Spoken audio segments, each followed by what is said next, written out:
ఓం నమో వెంకటేశాయ.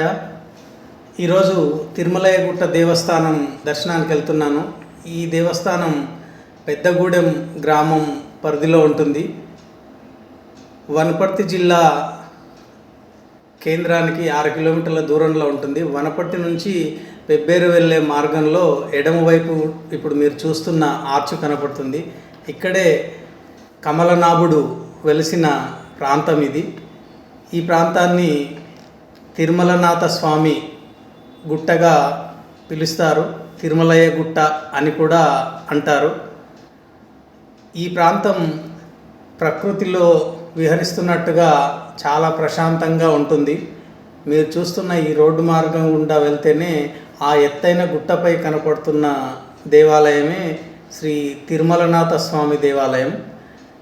ఈ దేవాలయానికి main road నుంచి లోపలికి ఒక 3 కిలోమీటర్ల దూరం అడవుల మధ్యలోంచి వెళ్ళాల్సి ఉంటుంది.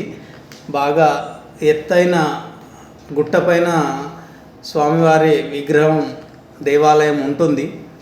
మనము ఎత్తు దాటుకుంటూ ముందుకు ఎక్కి వెళ్ళాల్సి ఉంటుంది. చుట్టూ ప్రకృతి రమణీయంగా ఉంటుంది. మనము ఎంత దూరం చూసినా కనుచూపు మేర పచ్చదనం కనపడుతుంది. ఇప్పుడు మీకు ఎదురుగా కనపడుతున్నదే శ్రీ తిరుమలనాథ స్వామి దేవాలయం. అక్కడ తిరుమలేశుడు కొలువై ఉన్నారు. ఈ సీసీ రోడ్డు గుండా ఇంకా కాస్త పైకి వెళ్తే నేరుగా దేవాలయం ముందు వరకు కార్లు కూడా వెళ్తాయి. ఇప్పుడు మీరు స్క్రీన్లో చూడొచ్చు, ఒక కారులో భక్తులు వచ్చి దర్శించుకొని మళ్ళీ తిరిగి వెళ్తున్నారు. ఇదే మనం దర్శించుకోవాలనుకుంటున్న శ్రీ శ్రీ శ్రీ తిరుమలనాథ స్వామి దేవస్థానం పెద్దగూడెం గ్రామ పరిధిలో ఉంటుంది. వనపర్తికి 6 కిలోమీటర్ల దూరంలో ఉంటుంది.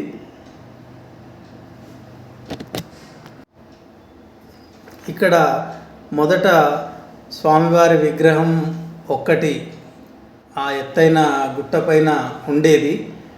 ఈ స్వామి 2.5 శతాబ్దాల కింద వెలిసినట్టుగా భక్తుల నమ్మకం.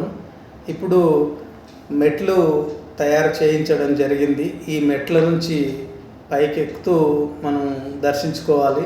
నేను ఒకసారి పైకి ఎక్కిన తర్వాత కింద ఏ విధంగా ఉంది కింది వైపు అనేది మీకు చూపిస్తున్నాను. చుట్టూ కనుచూపు మేర అటవీ ప్రాంతం ఉంటుంది. ఈ అటవీ ప్రాంతంలో ఎన్నో రకాలైన ఔషధ మొక్కలు పెరుగుతూ ఉంటాయి. మనం వాటిని గుర్తించి తీసుకోగలిగితే మనకు కావాల్సినన్ని ఔషధ మొక్కలు ఇక్కడ చుట్టూ పరిసర ప్రాంతాల్లో ఉంటాయి. చుట్టూ పరిసరాలు ఒకసారి మనం చూసినట్లయితే కనుచూపు మేర పచ్చదనం కనిపిస్తుంది.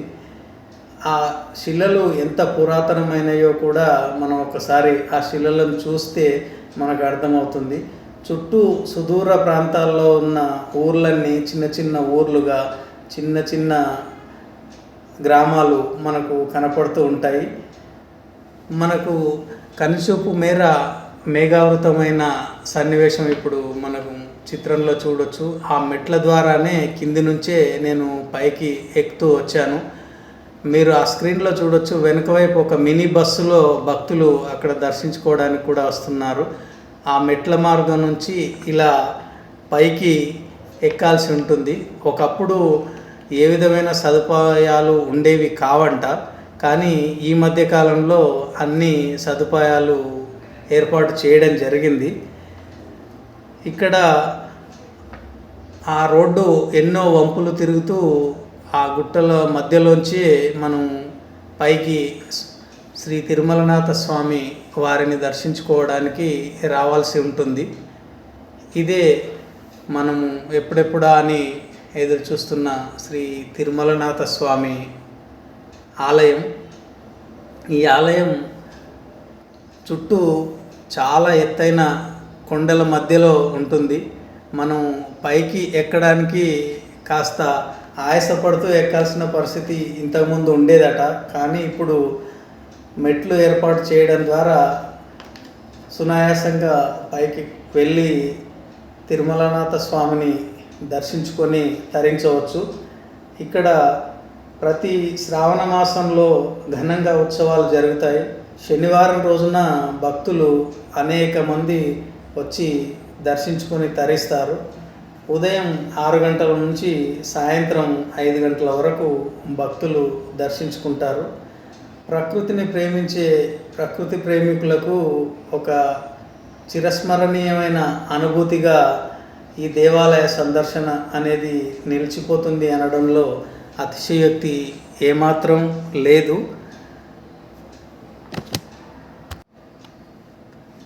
అదేవిధంగా ఇక్కడ రెపరెపలాడుతున్న కాషాయ ధ్వజాన్ని మనం చూడొచ్చు.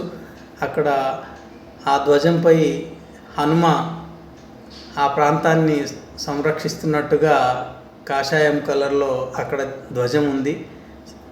తిరుమలనాథ స్వామి ఎదురుగా ఈ విధంగా ఒక మూర్తి ఏర్పాటు చేయడం జరిగింది. వచ్చిన భక్తులు మొదటగా ఈ యొక్క ధ్వజస్తంభానికి నమస్కరించుకొని స్వామివారిని దర్శించడానికి లోపలికి దేవాలయంలోకి వెళ్తుంటారు. మీరు ఒకసారి ఇక్కడ కట్టెతో ఏర్పాటు చేసిన ఈ ధ్వజస్తంభాన్ని కూడా చూడొచ్చు. ఆ కట్టెను ఎన్ని రోజుల క్రితం ఏర్పాటు చేయడం జరిగింది. అది కాస్త చెదలు పట్టినట్టుగా అనిపిస్తుంది. ప్రకృతి వైపరీత్యాలను కూడా తట్టుకొని ఉండగలిగే విధంగా ఆ కట్టెను అక్కడ నిర్మాణం చేసి అక్కడ ఉంచడం జరిగింది. మరొకసారి ఆ చుట్టూ ఉన్న పరిసర ప్రాంతాలు ఏ విధంగా ఉన్నాయి, మనం ఎంత ఎత్తులో మనం ఉన్నాము అనేది అక్కడ నుంచి నా కెమెరా ద్వారా మీకు చూపించే ప్రయత్నం చేస్తున్నాను. భక్తులు శనివారం రోజు చాలామంది వచ్చి దర్శించుకుంటూ ఉంటారు. ఇక్కడ దేవాలయంలో ఘంటానాదం, ఒకసారి ఘంటానాదం చేస్తే ఆ ప్రకృతిలో ఆ ప్రతిధ్వనించే ఆ ఘంటానాదం వింటే మనసుకు చాలా హాయిగా అనిపిస్తుంది. ఇక్కడే స్వామివారు కొలువుండే కోవెల. స్వామివారి యొక్క రూపాన్ని డైరెక్ట్గా మన కళ్ళతో చూడాలన్న ఉద్దేశంతోనే నేను కెమెరాతో రికార్డింగ్ చేయకుండా మీకు చూపించే ప్రయత్నం చేస్తున్నాను.